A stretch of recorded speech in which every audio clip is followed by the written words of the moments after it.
Yes, yes, yes, yes. We're back, guys. We are back, guys. You walk in, please make sure you hit that like button.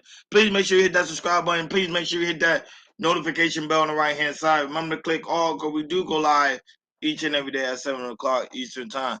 Like always, thank you for tuning in to KR Culture Radio. Hakeem Jordan, what's cracking like? What's cracking like? What is cracking like?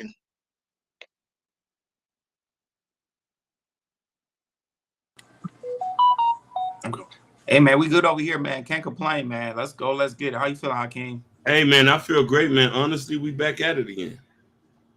Now you know, but shout out to everybody who's watching us all across the board, Facebook, Instagram, Kick, and also Twitch, guys. Make sure you follow. So very important for you guys to follow so you never miss it when we go live. Shout out to those right now watching us on Rumble and also X and also TikTok and also Bingo Live. One guy from Bingo Live named Thomas say, how is it going today? It's going well, big dog. How's it going over there with you? Over there holding us down on Bingo Live. Moving along. Now you already know it's Wednesday evening. We got a lot of things to cover. So let's go ahead. Let's go ahead and get started. Jordan, what's going on when it comes to sports? What's happening when it comes to the aspect of sports news, big dog?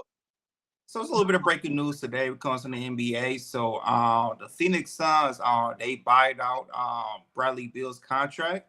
And after that, he is signing with the Los Angeles Clippers. I think it's a 2-year, $11 million deal. Um, a lot of people thought, that Bradley Beal was going to stay with the Phoenix Suns, because he's getting paid there. But um, Bradley Beal and the Phoenix Suns, and the agents talked about not making a buyout deal, which he did. And now, it looks like Bradley Beal, he wants to get a championship. And now he's with, Kawhi Leonard and James Harden. And, they will be pursuing next year for a championship. Now, it's made the Clippers a very legitimate team. And, if Bradley Beal has some left in the tank, they could probably go far. So this is big news coming out of the NBA. I'm gonna start with you, Ronnie. Man, what's your take of Bradley Beal, signing with the Clippers before getting a buyout for the Phoenix Suns? It's not really to me. It's not really a big deal. You want to sign a 2-year deal with the Clippers. Would it make a difference for the Clipper team? Not really, because I think last season he only had like what? If I could maybe look up his stats. If I could look at his stats real quickly, his stats wasn't even to me. It wasn't even all that great. It was like really small compared to his normal stat several years ago. See, he only averaged about like 17 points, pretty much three and six and 3 rebounds. So to me, would it add on to it? Nah, because then you got Kawhi coming back. You got James Harden did a tremendous job last season. So I think he won't make a difference to them at all. That's why they gave him a 2-year deal. I think that's why they knew like he probably will be probably a more of a bench player. But him working side by side at the bench, he might just do it different when it comes to aspect of the bench. But nah, I don't see the Clippers going this year anyway to the finals. Go ahead, Hakeem. Your thoughts? Wonderful, brother. You spoke, and I'm a second and agree with you on that for obvious reasons. I'm looking at that lineup. All these guys, I think maybe with the exception of um, maybe Derrick Jones Jr., you know what I mean? A lot of these guys are old, off injured reserve. They're not in their days. So I'm wondering, and I don't think they have the right coach there to take him to the league. Remember, Kawhi comes from a different school of playing under the San Antonio Spurs. And once he left, it seemed like it's been all downhill for him there. You feel what I'm trying to say? In my Yeah. opinion. So as I'm looking at him there, and I'm looking at what their passing game is, what their shooting game, the way they run, I think they'll make the playoffs, but they're not gonna go all the way. Um, with him with the Phoenix Suns, to me, when he was in the Phoenix Suns, they really didn't have a point guard, because they had Kevin Durant, they had Bradley Beal, and they had shoot, name still got on the tongue, but he just signed a deal. So, and in Phoenix, they didn't really have a point guard. They kept switching coaches left to right in Phoenix Suns. So Phoenix was just a mess. So they right now, as we see, Phoenix Suns, they just exploded right now. They just traded Kevin Durant to the Houston Rockets, and now, you know, they get rid of Bradley Beal. So it's likely the Phoenix Suns starting over, so which they should, because, you know, once they got Bradley Beal, Kevin Durant, you know, you got somebody, if you got that league talent in your team, you should be able to go, you know, east to the Western Conference Finals. But that imploded. Now we see Bradley Beal going to the Clippers and everything. I'm eager to see what type of role he's going to play. Is he going to start? Is he going to be a bench player? But that 17 points, Ronnie, it could be an impact to the Clippers, because, you know, if he could be a six man, kind of like what Russell Westbrook was, but the different Nuggets, it definitely could help him. It definitely could help him. And remember, you know, Clippers took Denver all the way to 7 games, and, you know, and to me, if you take Denver to 7 games, and also Oklahoma City and Denver took them to 7 games, so it's, you know, I'm just eager to see how it fits and everything. You know, Kawhi Leonard, you know, once he came back, he was really, really good when he came back. He was really, really solid. But the thing is, Hakeem, you got to be right about his injuries. You know, ever since he left the Spurs, even though he went to the Toronto, won that championship, you know, even though he played 60 games, he did well. But once he got to the Clippers, you know, he was very inconsistent with the knee injury and everything. So it's, to me, with Clippers, it's all about health from all players, from James Harden, Bradley Beal, and Kawhi Leonard. If all three could stay healthy, that's the thing about health. If those players can stay healthy, I think you go Western Conference Finals. They definitely do it, because, you know, I can't see, you know, like the last 6-7 years, you haven't seen a team like OKC. I don't see them going to repeat, because we haven't seen any teams repeat since the Golden State Warriors. So, you know, it's a big gift for the Clippers. If they can stay healthy, they can go far. With the coach that got a Ty Lue, who was like a top 10 coach in the league, sometimes he can be top 5 at that. If he could get the best out of Bradley Beal, I think they go to the Western Conference Finals. So you gotta understand. So when it comes to the aspect of James Harden, one day you got James Harden being a superstar, the next day he playing like a slum. So that's why I say I don't see him going far. That's just my opinion, just by looking at everything overall when it comes to LA Clippers. If they really want to go far, they gotta get rid of James Harden. I'm just being honest. He's a good contributor to the team, but he have his ways that one day he want to play, one day he don't want to play. He want, like I say, he always want to feel like he's going to get ready to go. And when they lose, you know what he lose, you know where you go to, right? He go to the strip club after that. I was saying you go to the strip club after he lose to the playoffs. You always find a way to go to the strip club. Like, share, and subscribe, guys. Don't forget to hit that notification bell on the right-hand side. Remember to click all, because we do go live each and every day at 7 o'clock Eastern Time. Like always, special shout out to everybody watching us all across the board. We really do greatly appreciate you guys for tuning in on this lovely Wednesday evening. Moving along to money. Money make the world go round. Money makes our pockets fat. Jordan, what's going on when it comes to aspect of financial news? Shout out to White House, who also in the building as well. Go right ahead, Jordan. You're muted. Yeah, shout out to you, Waha. I see you. Yeah, let's talk about some financial news. Let's talk about, you know, how, you know, discussing about wealth when it comes to building wealth for your, you know, for yourself and also for your family. So we do have a clip for Fox Business. You know, they talk about how Americans can work on building wealth. You know, you don't have to do any get rich quick schemes, but, you know, there's ways to build wealth for yourself. When it comes to businesses, small businesses as that. So go ahead, King, play the clip, and after that, we'll chop it up.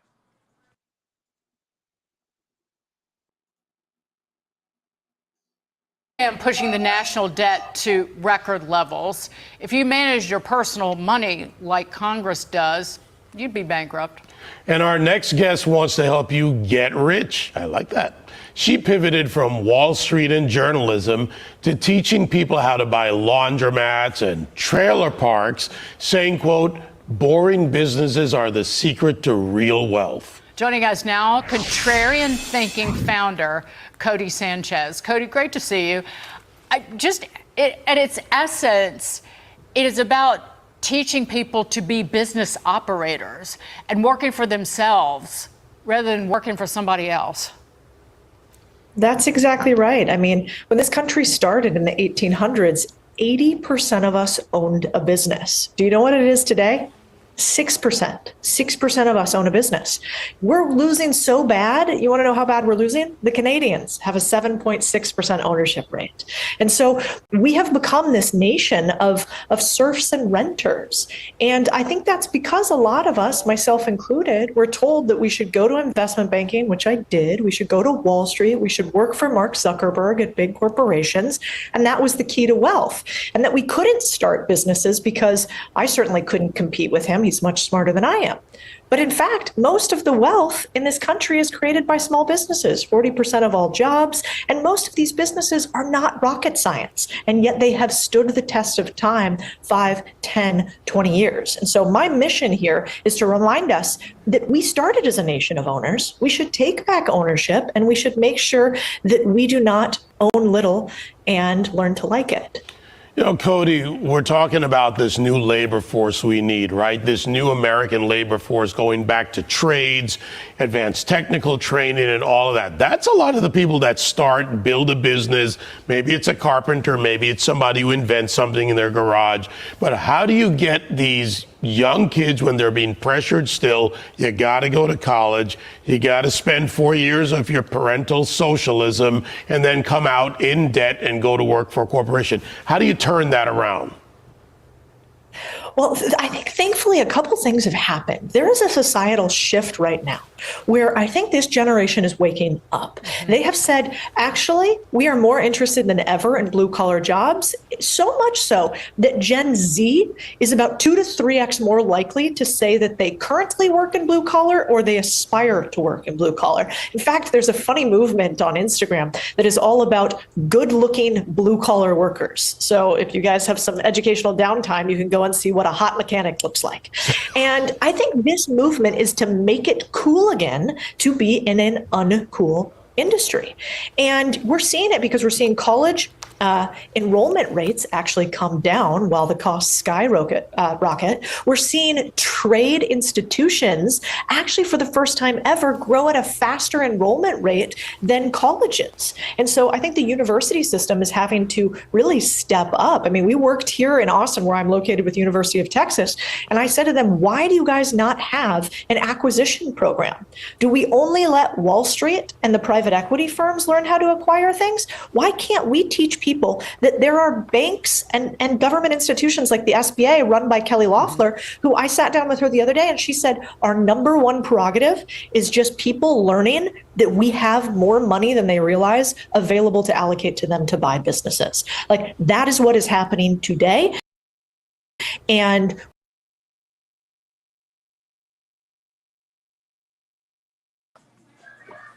Yep. So there you have it.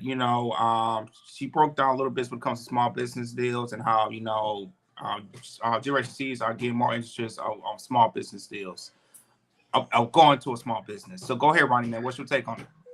One of the issues we have when it comes to America, even though we are a nation known for taking upon ownership, is because there's not a lot of opportunity for small businesses. Keeping in mind, a lot of small businesses, when they try to get loans from the bank, majority of the time they get denied. So you're giving people that are trying to create businesses discouragement. So they go like, okay, I won't mind working for Zach Zuckerberg or Elon Musk or Jeff Bezos because I know those jobs are guaranteed compared to me going to bank and try to create my own businesses where I know I might get turned away. So a lot of people don't like to face that. A lot of people don't like to face rejection. So for America to take back that ownership that she was the communist was talking about, we need to really, really push forward on giving these people loans so we can get back that ownership once again. But right now, nobody's motivated to create their own businesses. You will have some, but of course, I believe the numbers is tremendously small because that's the reason why. It's because big banks taking away little bank. Go ahead, I came your thoughts. Brother, you said it well, and I'm just going to add my 2 cents to it. America was started on entrepreneurship, owning land, selling what's on the land. As the industrial age came, we're now learning to be workers. That's not working anymore. Not everybody can be in tech. Not everybody can be a software engineer. Not everybody can get into cybersecurity. Plumbers still got to get unclogged. Warehouses still got to get filled. Machinists got to get built. These positions pay upwards to 120,000 per year. And due to the shortage, it's getting even worse. It's hard to find a plumber now because there are not that many people into it. And the ones they're making a killing. So I'm saying to myself that when I heard her say that, I'm like, hey, she has a point. Businesses we look down on are multi-million-dollar businesses, car washes, lawn services. These still make money. Tile setting, concrete finisher, like things that women fathom would look down on a man with the boots and the concrete on. They're clocking in way more money at your desk job. So we need to start getting back to a more hands-on approach. Absolutely, and it starts, with our new generation, Generation Z's. When it comes to us, getting older, as millennials, we're definitely gonna see the new generation, how Generation Z is, or what they're gonna do with their careers, or maybe own small business and everything. Us as millennials, we can say or tell Generation Z whatever they need to do, but it's up to them to bring that shift into going to small businesses, and and see what they can do with it and everything. Generation Z's, I'm looking at a stat that there's between over 50% that Generation Z's are do want to open their small businesses up, in the future when it comes to having their own small business and everything. So, but the thing is, it's all about the action, what they can put into it and everything. So, yeah, we see, at this time, the generation, we see how, these big old private companies, they're buying everything from Amazon to Walmart, all these, big private companies are buying everything. And it's, us as millennials, it's kind of hard to see, that, we see these big private businesses, they're buying everything. But us, it's like, you think about, there's nothing we can do about it, but us to work and everything. So, but yeah, Generation Z is definitely up to y'all. It's definitely y'all could change that and shift that. And the next 10 to 15 years, we'll just see how it goes when it comes to small business. We'll see more small businesses, or we will go to more of the AI, which is going to be big in the next 10, 15 years. Definitely big on that, and we'll just see with that. Like, share, and subscribe, guys. Don't forget to hit that notification bell on the right-hand side. Remember to click all, because we do go live each and every day at 7 o'clock Eastern time. Like always, shout out to everybody watching us all across the board, Facebook, Instagram, Kick, and also Twitch. Guys, make sure you follow. So very important for you guys to follow so you never miss it when we go live. Shout out to those watching us on Rumble and also X, TikTok, Bingo Live. Thank you guys so much for holding us down. Moving along to hip-hop. Hip-hop. Jordan, what's going on when it comes to aspect of hip-hop news? Oh, let's get into it. It's been some crazy stuff going on in X, and I'm talking about Nicki Minaj and SZA. So if you guys don't know, Nicki Minaj and SZA was really going at it on Twitter. It really started with SZA's Nicki Minaj was going at SZA's manager. I guess back a few years ago that SZA's manager and Nicki Minaj was in a talk doing a track, but I guess they talked about it. It was never been done, but now it's going crazy right now, and Nicki Minaj was just really going at it, and I'm gonna read a couple things from Nicki Minaj's tweet, one of her big tweets, and it says, wait, does SZA think she's more successful than me? She said, she's laughing. You need to catch up. SZA, is every song you've done and vanished right now. The music business wouldn't even missed you. I've been to countries that never heard of you. I know you're not that stupid, are you? Stadiums. Do you look at the venues I played on? Headlines, festivals, tours out of the country the last year. Come on now. Well, he said B. Have you ever done besides yodel and auto-tune that needed returning? Boo, I'm an icon. You're not. The end. Pay that man for almost breaking his back. Why didn't you speak up when your executives was bullying, harassing me? You are dirty, and you dirty blank. This bottle numbers of all platforms have y'all losing y'all minds, and you the type that will would have been quiet in school trying to fit in. You still have no clue who you are. I know you want nice without washing that that musty face. Be how you remember exactly where you freckles go. And there's more tweets, you know, she tweeted about too, and also SZA went back at it. But yeah, but Nicki Minaj was really going at SZA. I don't know, you know, what happened in the circles that, you know, SZA and Nicki got, you know, there was some friction there. But yeah, but yesterday Nicki went all out against SZA, and for some reason we don't know, but yeah, it looks like, you know, they got a little beef right now. But go ahead, Ronnie, man. What's your take about Nicki and SZA, you know, going on X and you know, really beefing at each other? Yeah, but I'm reading it. I was reading about it. They say because of the aspect what's going on between her and Rock Nation, Jay-Z, and also Megan Thee Stallion. So Nicki Minaj is bored. I keep telling you guys, she needs to get off the internet. She's bored. Right now she's relaxing, and her relaxation, she want to be another 50 Cent and want to be a bully and make fun of people, do her thing. She ain't got nothing better else to do. No offense, I love Nicki Minaj. Nicki Minaj to me is gonna be always a tremendous artist, a great artist. But to me, her going at SZA isn't really too cool because Nicki Minaj do have an international fan base. So for her to take jabs at SZA like that, it doesn't look good for her brand. And now that Nicki Minaj also took shots at her head of the Top Dog Entertainment, Terrence too. So Nicki Minaj is bored. She don't got nothing better else to do. SZA did make a post. However, SZA say she was not taking jabs at Nicki Minaj at all. Nicki Minaj thought she was taking jabs at her. She like, no. She was told not to even respond to Nicki Minaj. And I don't blame her. Because Nicki Minaj is bigger than you, and I'm not gonna lie, kind of like a better artist than her as well. But that is up to debate. But at the end of the day, Nicki Minaj is bored. Go ahead, Akeem. You know, a lot of people that debate you, they think that Nicki's a better artist. But No, I think Nicki is a better artist. I was talking about SZA. Nicki is better than SZA. Yeah. Oh yeah, yeah. But you know, for me, man, sometimes I wish this shit would be left offline. But man, you got to see the girls have a little line of scrimmage. It's beautiful. You know what I mean? But all that shit's corny at the end of the day. I'm gonna land with that. Yeah, I agree with you, Ronnie. She is bored. She going after Jay-Z, and I should go after SZA. And my thing is, okay, next week, who else she gonna go after? She going after Kanye West.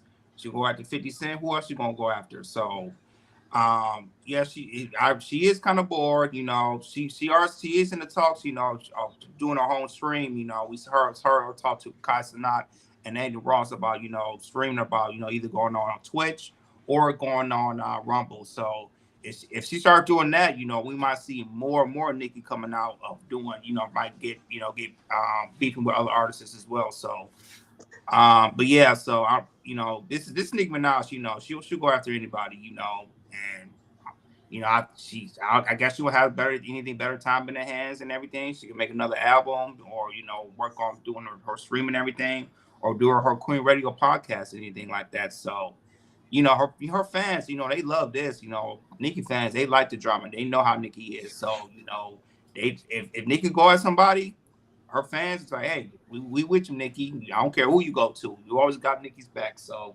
yeah, this is what Nicki Minaj does.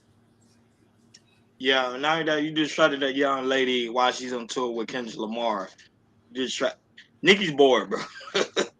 Like, share, and subscribe, guys. Don't forget to hit that notification bell on the right-hand side. Remember to click all, because you never know when we might go live. But we do go live each and every day at 7 o'clock Eastern time. Like always, shout out to everybody watching us all across the board. Thank you guys for tuning in on this lovely Wednesday evening. Shout out to Chelsea Rogers watching us on Instagram. Now you already know it is Wednesday evening. There's a lot of things we got to cover. Jordan, what's going on with the Panama inventor of Annabelle? What's happening over there?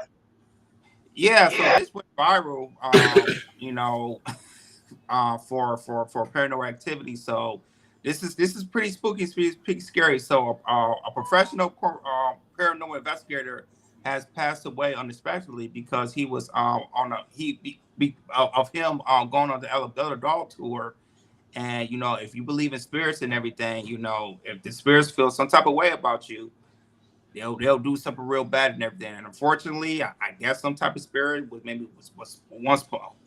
has been upon him, and he died he passed away for some reasons we do not know. But it just comes to we mess with paranormal activity and everything. You gotta be very careful. But don't take my word for it. Hakeem played a clip and that's. You can't blame a doll for a jailbreak, right? Or a house fire. Those are, of course, rhetorical questions, but they came up back in the spring, and we talked about them on this show when a supposedly possessed doll named Annabelle was on tour in Louisiana around the time of that mass jail escape and a plantation fire, which, for the record, she had nothing to do with. She's a doll, for God's sake. But she's not just any doll. Annabelle was the inspiration for the movie The Conjuring, which is, in fact, the most successful horror movie franchise in history. Yep. According to legend, she moves on her own, she leaves notes for people, and worse. And now some wonder whether she has committed her foulest act on record. On Sunday, a paranormal investigator named Dan Rivera died unexplainedly and unexpectedly while touring Pennsylvania with, you guessed it, Annabelle. He was 54 years old, and he had designed and built the special crate that reportedly keeps Annabelle's demonic tendencies in check. It is covered in crosses. It is painted with a concoction of holy water and paint. So where is Annabelle tonight? Reportedly, she's back at the Connecticut Museum that she calls home, but she does have another tour date coming up, October 4th, in Rock Island, Illinois, and we'll be watching from a safe distance. Thank you for watching. Can't blame a... Boy. I've seen the Annabelle movie, and when it comes to dolls like that, I do not mess around whatsoever. But go ahead right now. What's your take about this? Yeah, that's a legendary doll that came around since the 1800s. So a lot of people are afraid of that doll, and not only that, just because this primal investigator passed away, people are gonna actually go and see the doll, because now the doll is even more famous, because now people gonna really see it. Is this doll really demonic? I think it is a doll. I'm not, this is not a spiritual channel, but I do believe in spirits and stuff like that. Things that, especially when it comes to stuff like that, ancient time, like 1800s, 1700s, some things are supposed to be buried for a reason. And for sometimes people tend to resurface them and travel with them. Some people are crazy. But sad to say, someone lost his life, but they don't know how he lost his life. I think he lost his mind. I think he probably committed suicide. That's the only thing I can think of. Of course, this is all my personal opinion, but I think he committed suicide because having that thing right next to you, woo, Hakeem and Jordan, very spooky. Go right ahead. For me, I believe in that mystic stuff. So I just think like that shit should you cap, you don't believe in that, man. I do. I'm from the island, so the voodoo, the New Orleans stuff, like that stuff you don't play with. That juju stuff, we need to put that where it's supposed to be, where the sun don't shine. God bless Daniel Rivera. Yeah, man, I'm with y'all as well. When it comes to that spiritual stuff, voodoo stuff, I believe with it 100%. If I go to a house that has something that is hex or spooky, I will not be entering everything. I don't want to touch nothing. I don't want to say anything wrong. I don't want to do none of that, because I don't want a spirit get on me and then mess with my mind, and then something happen to me and everything. I'm possessed or anything like that. So I seen, like I said, I used to be scared of the Exorcist, the first one that gave me nightmares when I first saw it, and then when I saw Scary Movie 2, it kind of went away and everything. But yeah, any haunted things, I stay away. I don't mess with it. I don't touch with it. I watch it on a movie. I watch it on TV shows. But because of anything else, I do not mess with it whatsoever. I respect the dead. I respect spirits, but good spirits, bad spirits, I got respect for it. I don't want to mess with it, because I see stuff like this. Nah, I'm good. Hey, why you ain't lie? That Chucky doll is evil, but man, I love the franchise movie. Now when they when they overdid it, that's when I like. But that Chucky doll franchise series was amazing. That Megan franchise too. The AI stuff. I don't like that either. I ain't gonna lie, I might have to take a trip to go see that doll. Annabelle. No. Remember, that's historical. Pray for you, that's 1800s. Ron, you are forbidden to go see that dog. I'll pray for you. I get the holy water. And video blogging, hey, bring the dog on the show. I ain't gonna lie, boy. That dog been around since the 1800s. It'll be some Final Destination shit around here. Like, Right. Motherfuckers start dropping off. Like, Right. And then they see the show. It's like, oh, wait a minute, you got your co-hosts too. Oh, we got to mess with them. Hey, look, shout out to No Chaser that's in the building. You got a voodoo dog with your name on it, Jordan. I don't. I wish that on me. Oh man, that dog been around since I can't enjoy it. I don't want to believe that's a historical fact. It's a historical item. It's been around since the 1800s. So it'll be good to go and check it out. Ask the dog some questions about slavery. No, moving along to other trending news. Jordan, what's going on with Barack Obama and Michelle Obama? Yeah, so we have been talking about this, for months from now. I remember we talked about this when Donald Trump got inaugurated, and Barack Obama was there, but Michelle Obama wasn't. And after that, divorce was sparks up.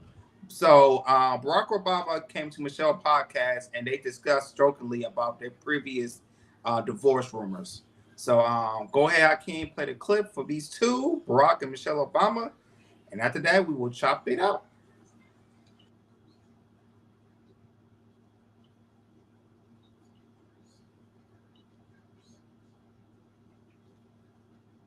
We are just so grateful. We have the former president of the United States.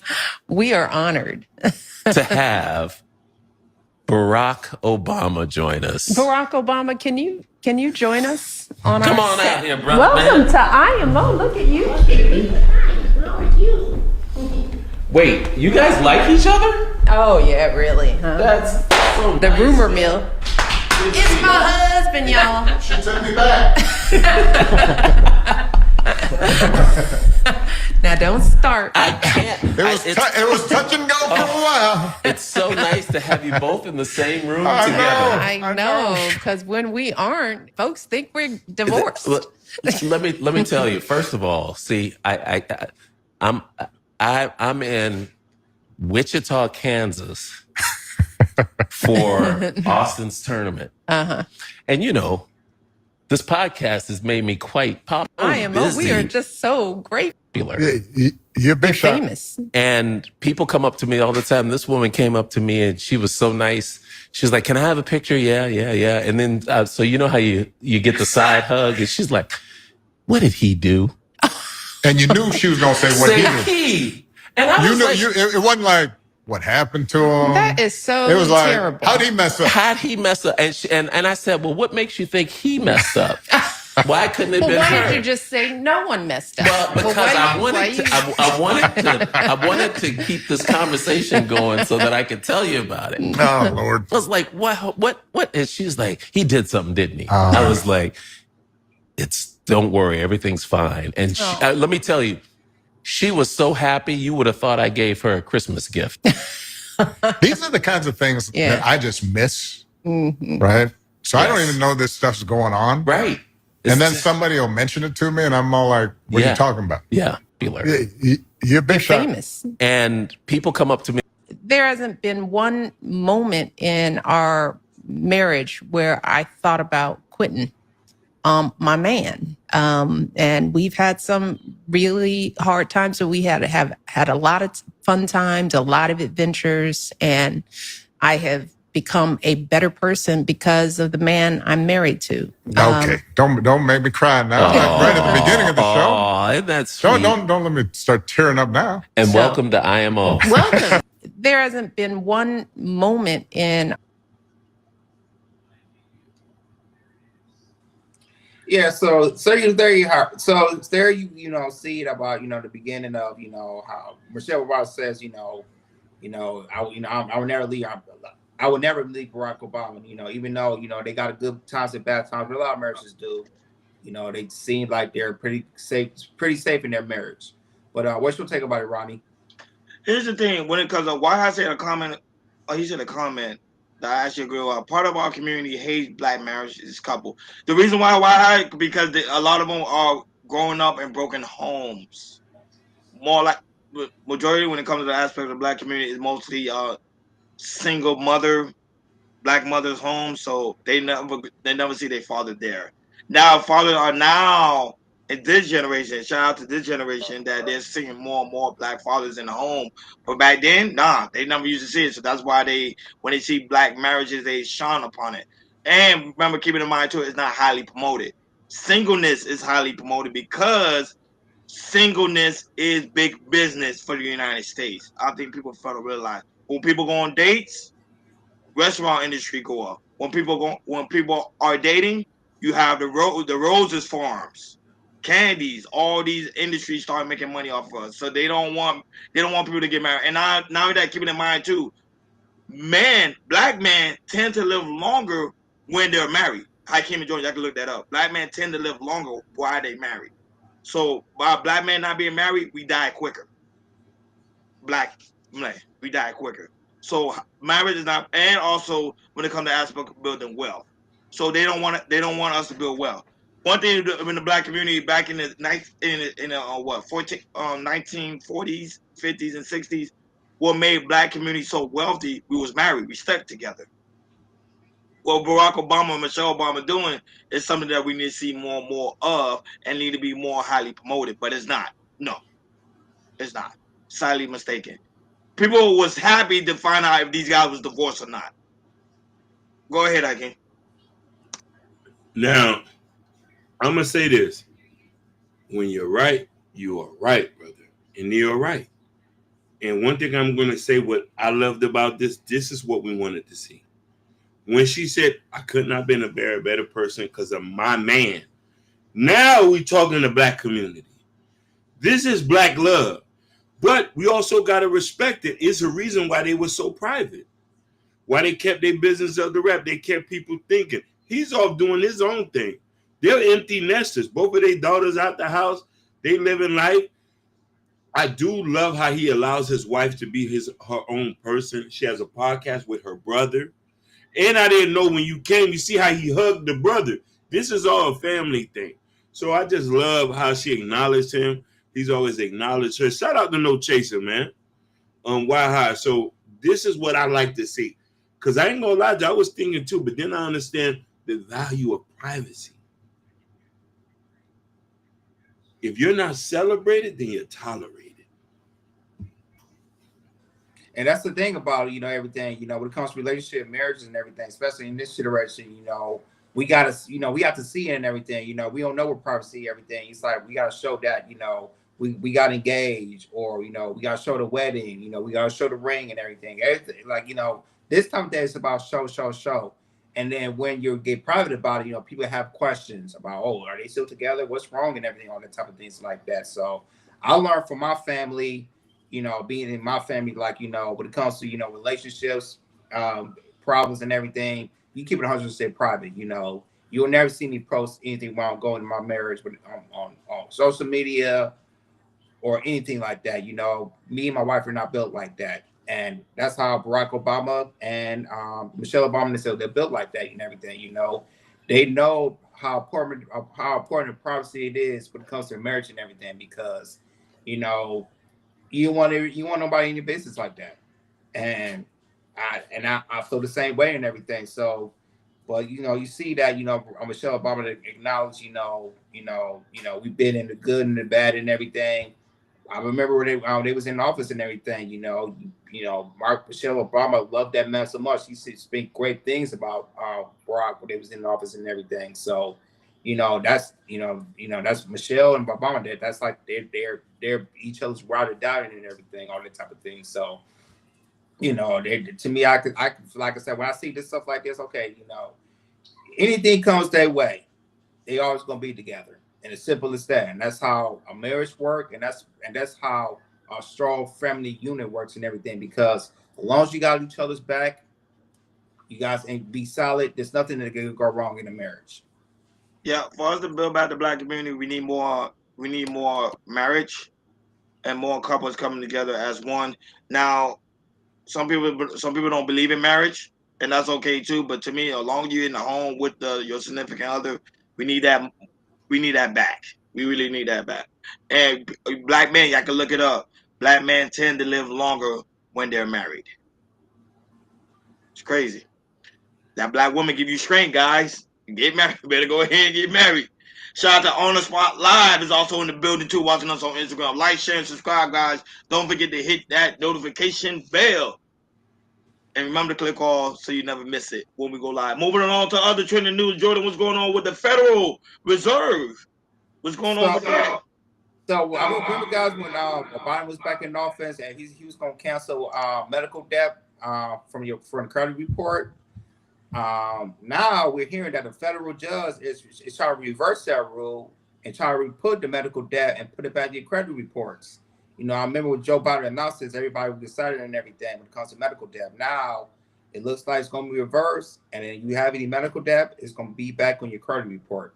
So go ahead, play the clip, and after that, we'll chop it up.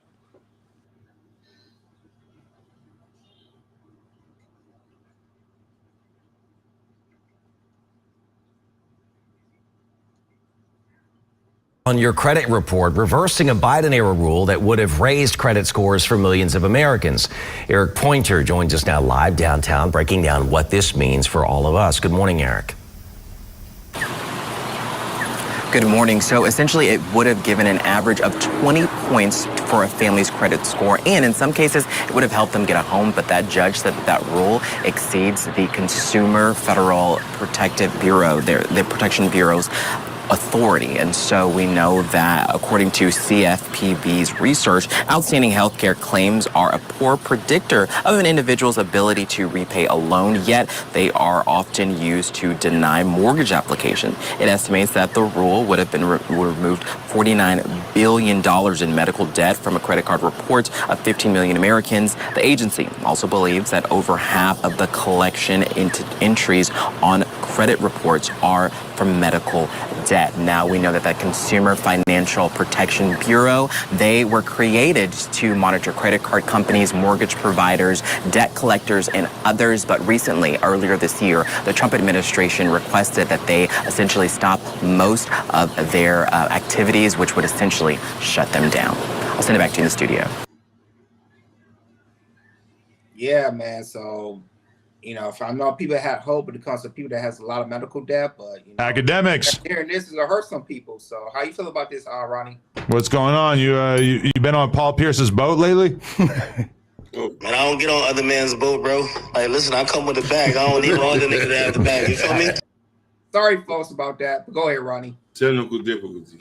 Yeah, academics. But that was funny. You know, by the end of the day, I'm disappointed. Because you know why? Because now it kind of show you that America don't want people to own homes, don't want people to get out of debt, and that's one thing we talk about here a lot is for people to get out of debt. There will leeway to help a lot of American people who do have medical bills, and they unfortunately cannot be able to pay. They just don't have the money.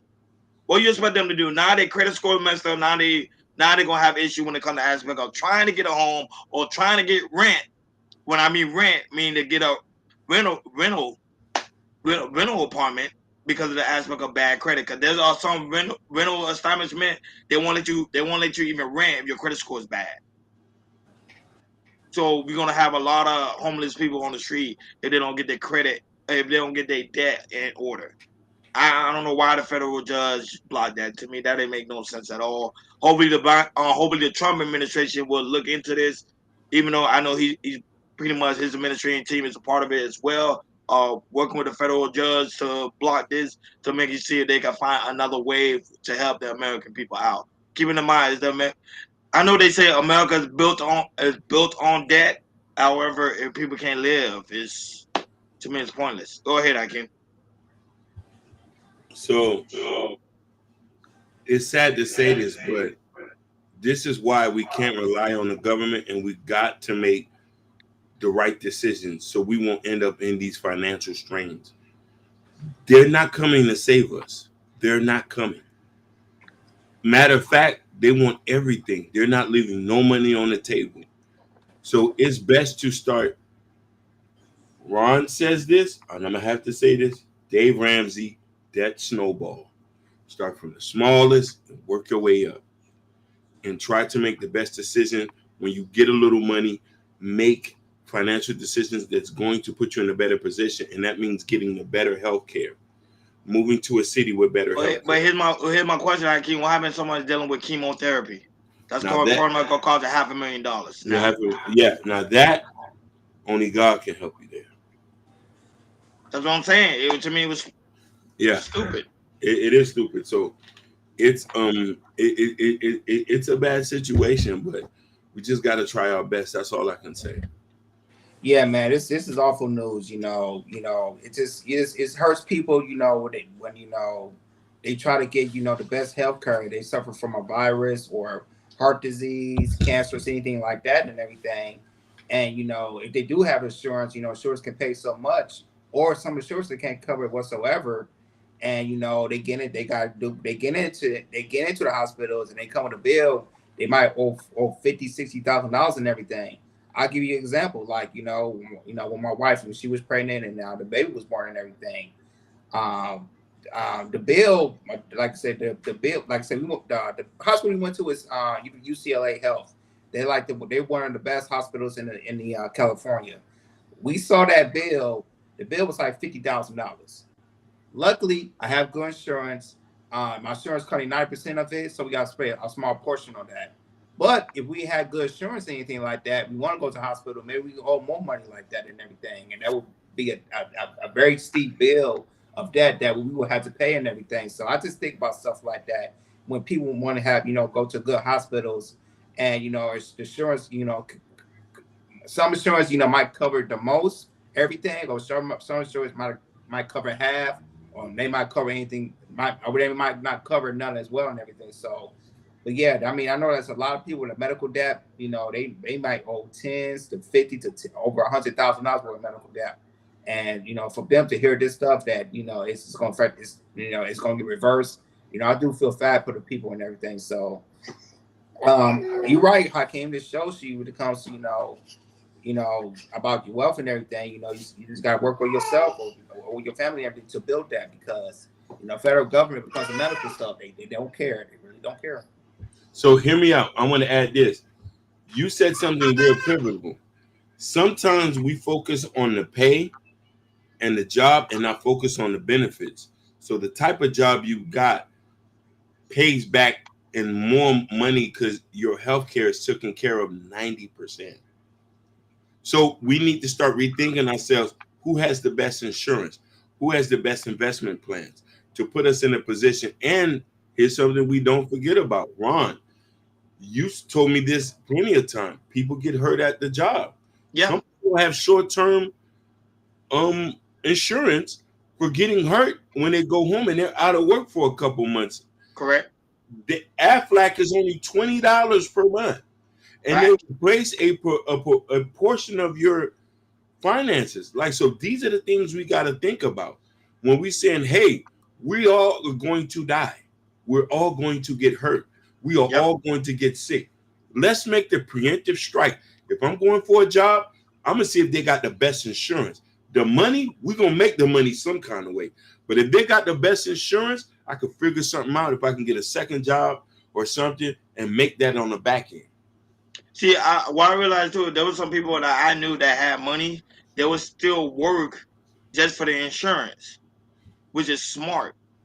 But a lot of us, the Black community, there's stuff that we're not being taught. We're taught just to work, but we're not talking about, okay, what benefit they have for me and my children. Because, there's a lot of single mothers and also a lot of single fathers. So find out what's best for you and your children. If they have the best medical coverage, get it. Because medical cost is going up. It's not going down because these doctors have to pay their debt. They own debt they have when it comes to aspect of student loan. So why I say that? He said, hey guys, if you Miss BB, Miss Belmont in the chat, say hi to her. I haven't seen her around in a while. I haven't seen her around. I hope she's okay. I think she's okay. She's okay. She be posting on Instagram, so she's fine. She just haven't been around. But yeah, so guys, really look into good medical coverage. Moving along to other trending news. Jordan, what's going on with Travis Hunter? So shout out to Travis Hunter. Football's coming back, so he's gonna be going to summer camp, training camp pretty soon. But when it comes to him in the content game, he signed with Kai Cenat's AMP content group. So what that is like, you know, with the with Kai Cenat and his you know, Duke Dennis, everybody else and everything, you know, what they built. Travis Hunter has been signed into that group and everything. So not just he's gonna make money in NFL when it comes to, you know, with TikTok and Twitch and everything. If he's gonna stick with Twitch, he's gonna make a lot of money when it comes to content by signing with AMP, which is Kai Cenat's group. We do have a clip of Kai Cenat announcing it, so go ahead, Hakeem, play the clip, and after that, we'll chop it up.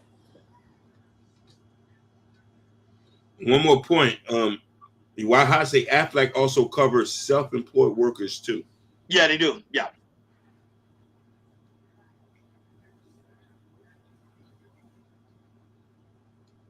Travis Hunter is the first athlete signed to Tone. Let's go! I ain't gonna lie. I think you started it off, so you're the trendsetter, bro. Yeah. So you know what I'm saying? You're gonna be the first athlete. Like, I think you're gonna be the first athlete with Tone in the NFL. Bet, that's tough. I ain't gonna lie. Trissy with the 10 gift, appreciate it. No, so wherever you need Tone, bro, let us know, bro. We gonna have that motherfucker in your locker. I'm gonna go to Target. I'm gonna go to Target. Come on now. Hey, look, if you come across like some of your mans and they stink and shit. He said he trying to get something for the whole team. Oh yeah. Yeah, he said. We had David set it up. He set it up with them. Yeah. It's done. It's done. Oh, it's done. It's done. Travis Hunter.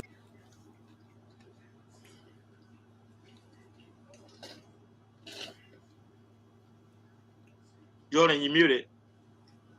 I'm sorry about Tone. Tone is a personal care brand that he signed with Kai Cenat, which is in Target. So I want to clarify myself on that. So you will see Travis Hunter when it comes to personal care on with Kai Cenat and everything with Tone, which is going to be in the Target. So go ahead, Ronnie, man. What's your take on it? Yeah, I find it to be very. I'm happy for the man. Everything's going in his favor. It seems like he got a bright future that's about to get ready to about to pretty much get ready to pop off. I'm just hoping that he can stay focused and stay healthy because the camp season is about to get. You already know camp is about to get ready to start, and his mind need to be focused on making sure he try to get Jaguar a championship because everybody's gonna look upon him because he is a social media sensation right now as we speak. So. Let's see how everything goes. I remember it's Travis Hunter and Shedeur Sanders. Them two, everybody's going to be looking for. Go right ahead, Akeem. The young boys are showing us how to do this. Now, mind you, remember, this is this generation. My generation, it was Cole Kmet. Cole Kmet was getting Tupac and all these guys to represent the brand and focus the brand. It's beautiful to see young black men collabing like that, getting big money. And I think this is bigger than what a lot of people think. This is bigger. I love the way they're doing this. And I can't wait to see more of this. They should send us some Tone. Kai Cenat, we want a model for Tone.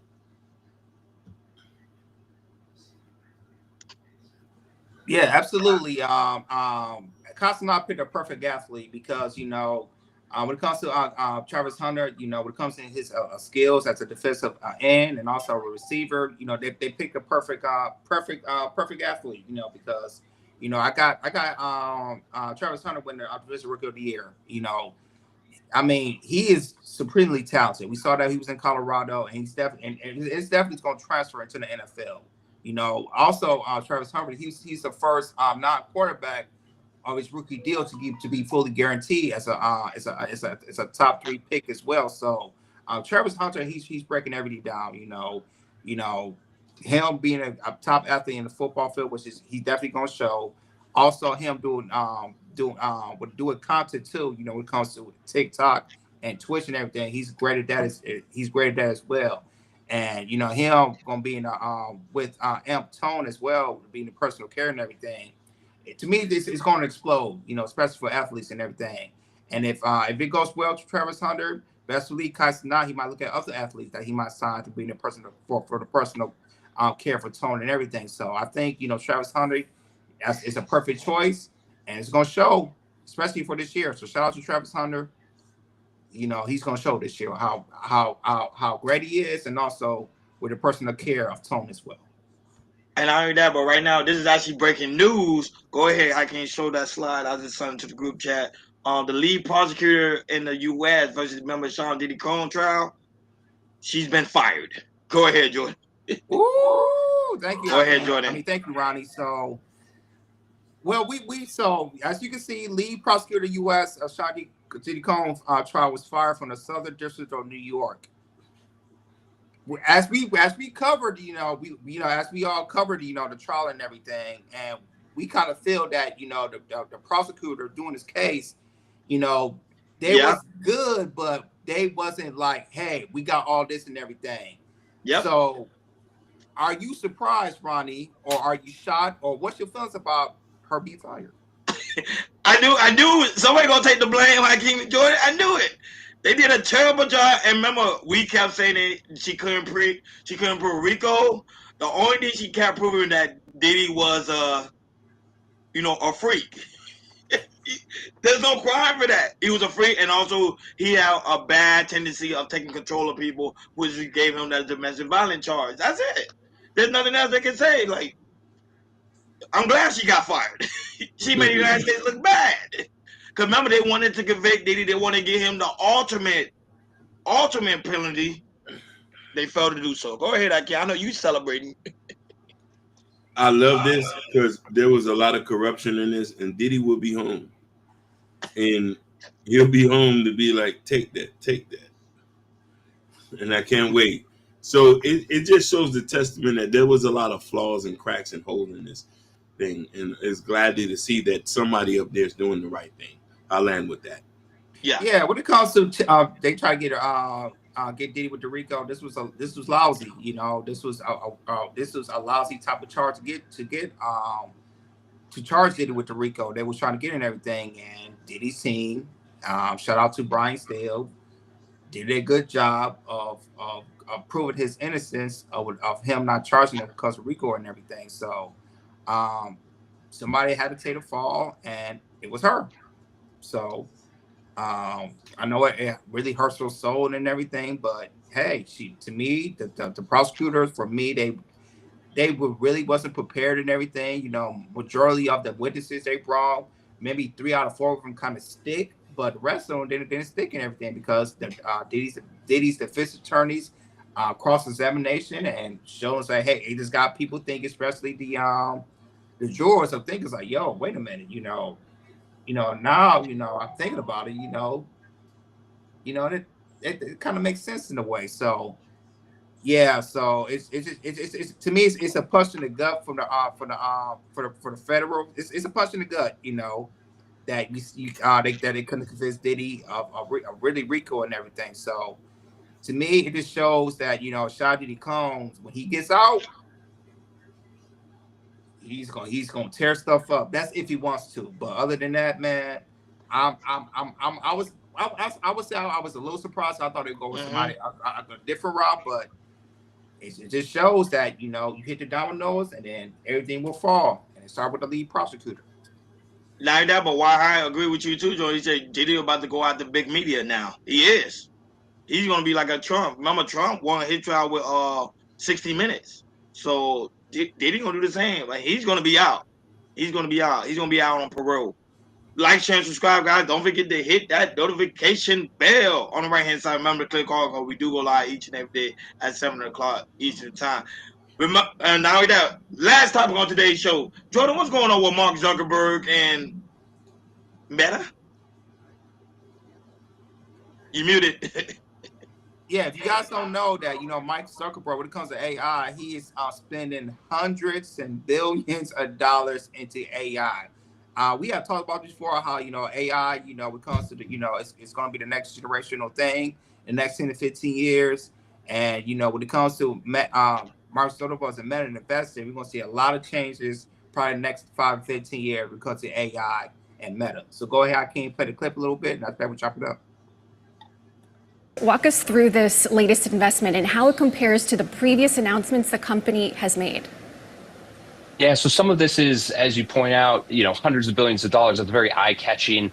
I will say that is a number that Mark Zuckerberg has thrown around before. Historically, he said that this is, this drive for AI is going to be incredibly expensive. He's even admitted some companies, presumably his own, will overpay on AI in order not to fall behind. So hundreds of billions on infrastructure. But I think, Jackie, when you look at this, why it makes sense is you recall over these last couple of weeks, they've been spending very aggressively to hire AI talent for this superintelligence group. And I think this, commitment to the infrastructure side is meant to sort of go hand in hand with that. Okay, so we've hired the talent, we have the people in the building that we think can build this thing, and now we're putting the money behind the infrastructure to help support them.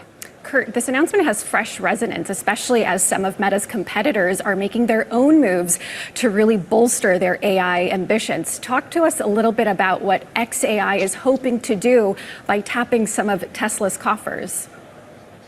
Yeah, so xAI is become like this central hub of the Elon Inc. universe, right? We've talked about this historically on this show before, this idea that all of Elon Musk's various businesses sort of work together and help one another. And I think that's just become more and more prevalent, especially as xAI has grown. And so we learned, that SpaceX, for example, is now investing $2 billion into xAI. We've seen that Elon Musk plans to put a shareholder vote to Tesla shareholders asking if Tesla should invest in xAI. We obviously know xAI and Twitter already merged, or X already merged. So this notion that all of these different sort of businesses of Elon's are now contributing to the AI business, I think is super notable. And you can see there are some, to use the terrible cliche, synergies between these companies, right? The idea that Grok might be distributed through Tesla's is one example of that. But it does feel like Elon is saying, okay, I have these other businesses that are doing well financially. I'm going to take some of that cash and try to use that as jet fuel on my AI startup. Kurt, it really depends on the outcome of this shareholder vote. What is the case that Elon needs to make to shareholders about what it stands to benefit from this move? Yeah, well, I think if you're Elon, first of all, you have a ton of loyal shareholders already, people who want this thing to happen simply because Elon Musk wants it to happen, right? So you have a pretty strong base of people. But for those who are on the fence, I think what you would sit here and say is, look, this technology, this AI technology is going to be world-changing, transforming if it hasn't, already been the case with self-driving, for example, being maybe the core Tesla example. And so I think if you're Elon, you just say, look, you're putting in money now into a technology that's going to be worth 10, 100 times more down the line, but also you're going to get, all of this data, this infrastructure that I'm building at xAI, and it could potentially benefit Tesla as well. Again, as you improve self-driving, as you take Grok, for example, put it into the cars. So if I'm him, I paint this as very much like a rosy marriage between the future technology and putting all of that into an automobile, which I think they're already doing. So I think it's easy for people to wrap their heads around, but it's something he's going to have to really hammer home for those who are skeptical. Kurt, we know that Bloomberg has reported that xAI is burning over $1 billion a month on its AI efforts. What do we know about how much the company is bringing in and how that compares to its competitors?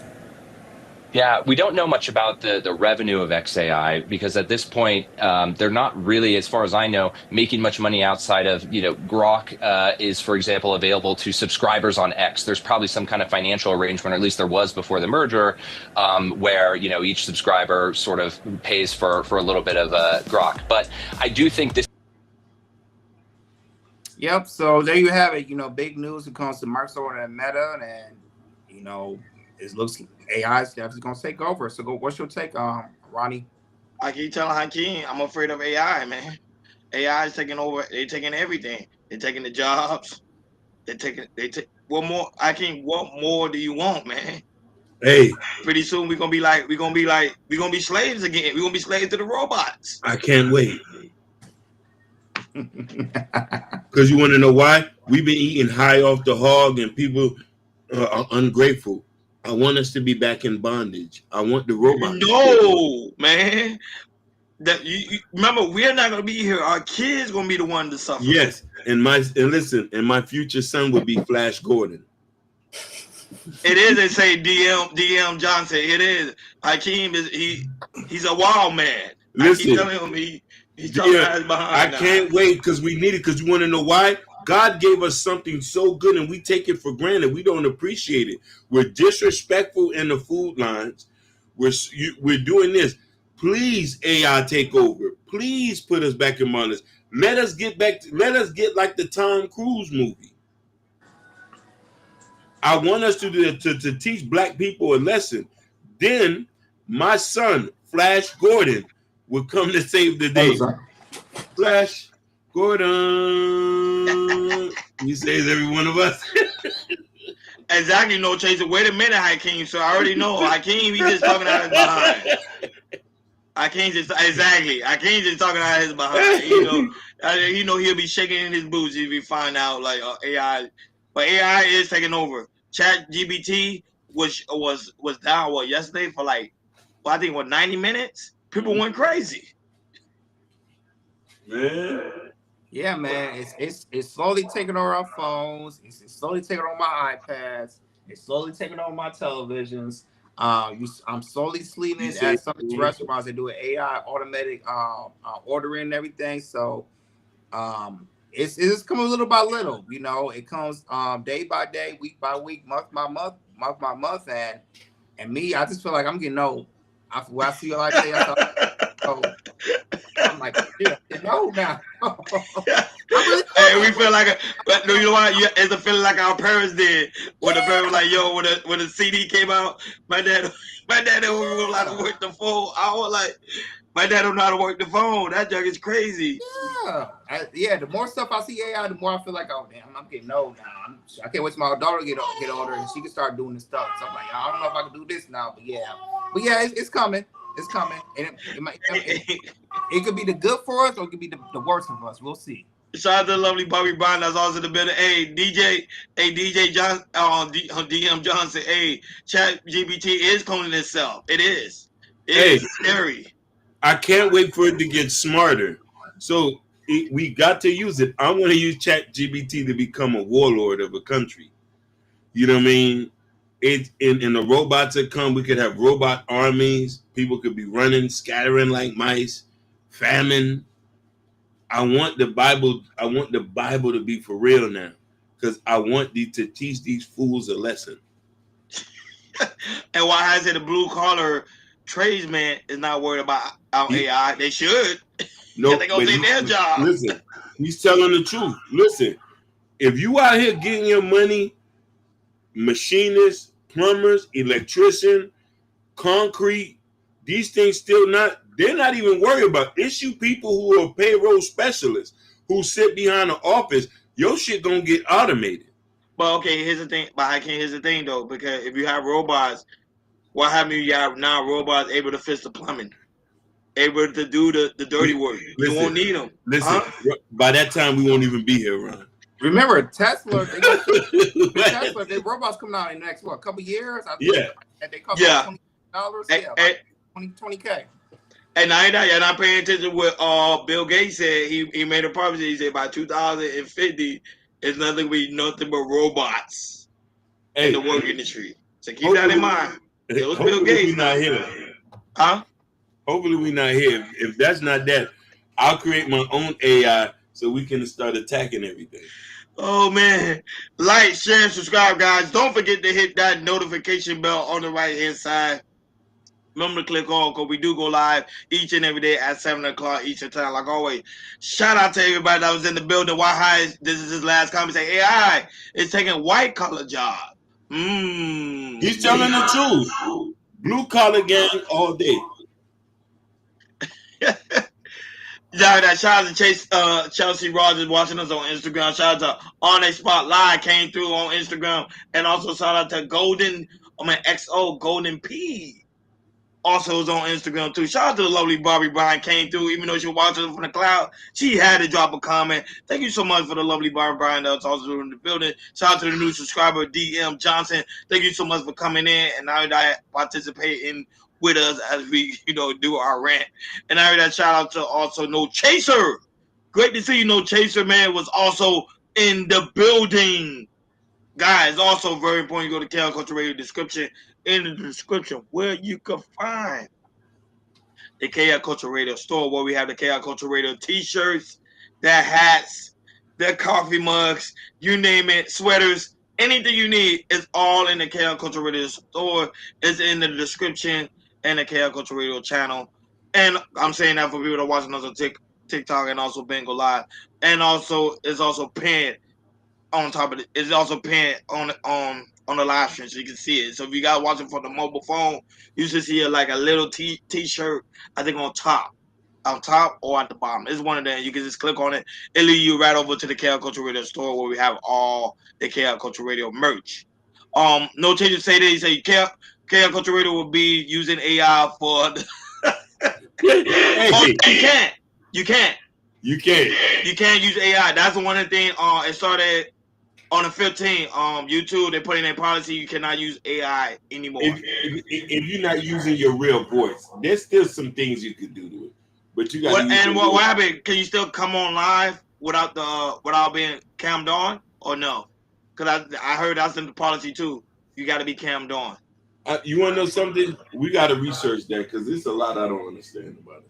Yeah, they didn't really. They say they're supposed to drop a tutorial video this week, but I ain't see it. But to me, all the reaction channels and everything remains the same. But I think AI, they're really cracking down because there's some people no changes are using AI, but they're doing repetitive content. They're doing the same content over and over and over and over again. That's the one they're really tackling on. So people, and they were making thousands of dollars off of it too. Also, guys, so very important, go to KL Culture Radio Post. KL Culture Radio Post, where we have important information about live streaming. Hakeem new book, Raising King, that's out now, and also Black Love, that's also out now too as well, and also Hakeem's album, that's out now too as well. All is in the KL Culture Radio Post. There is a QR code, and click on it, and lead you guys right over to the album. Hey, Hakeem, not only that, your book, is it Audible read? No, it's not. I need to read. You need to find a way to get that done. Yeah. You know, some people don't like to read hardcover. Some people like to listen to it. I need to put that would be a real good thing too. Yeah. Like always, guys, thank you for tuning in to KL Culture Radio. We won't be going live Thursday and Friday due to the fact we are traveling. However, we will resume right back on Monday. So we'll see you guys on Monday. Y'all have a wonderful, wonderful weekend. We over and out. Peace.